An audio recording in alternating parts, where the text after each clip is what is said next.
পন্থা অবলম্বন করবে?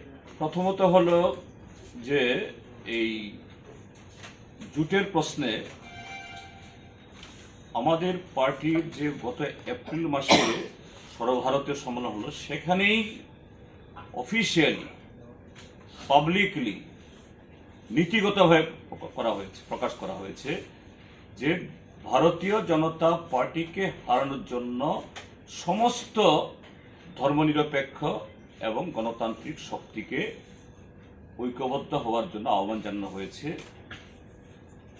Two minimise the vote of BJP, অর্থাৎ বিজেপিকে হারানোর জন্য। কিন্তু তার জন্য প্রত্যেক রাজ্যের সেখানকার রাজনৈতিক অবস্থান অনুযায়ী সেখানে যে মানে স্টেট স্পেসিফিক সেই স্ট্র্যাটেজি হবে।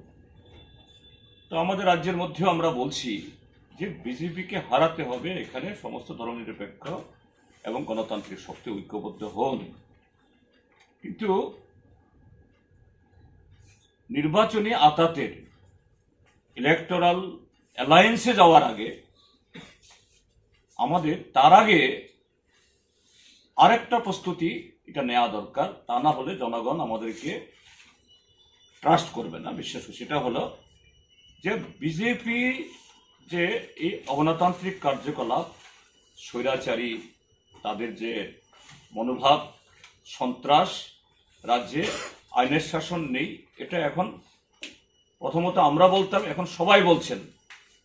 কাজে তার বিরুদ্ধে আগে ঐক্যবদ্ধ একটা কর্মসূচি হোক। ইতিমধ্যে আমাদের এই আহ্বান অনুরণিত হয়েছে, আমরা অনুরণন দেখেছি সমস্ত দলগুলোর তরফ থেকে। কাজে এটা একসাথে এক মঞ্চ থেকে বা এক জায়গা থেকে একটা হোক, তারপরে নির্বাচনের প্রশ্নে আলাপ আলোচনাগুলি হলে পরে মানুষ বিশ্বাসযোগ্য মনে করবে। কাজেই এটা এই সুযোগটা মানে চলে গেছে, এটা পরেরটা হবে না কথা বলছি না, কিন্তু আমরা প্রায়োরিটি দিচ্ছি প্রথম যে সন্ত্রাসের বিরুদ্ধে গণতন্ত্র পুনরুদ্ধারের লড়াইয়ে, আইনের শাসন প্রতিষ্ঠায় সব দলগুলো যাতে ঐক্যবদ্ধভাবে কথা বলতে পারি, এবং তার জন্য ইতিবাচক আলাপ আলোচনা চলছে, এটুকু বলতে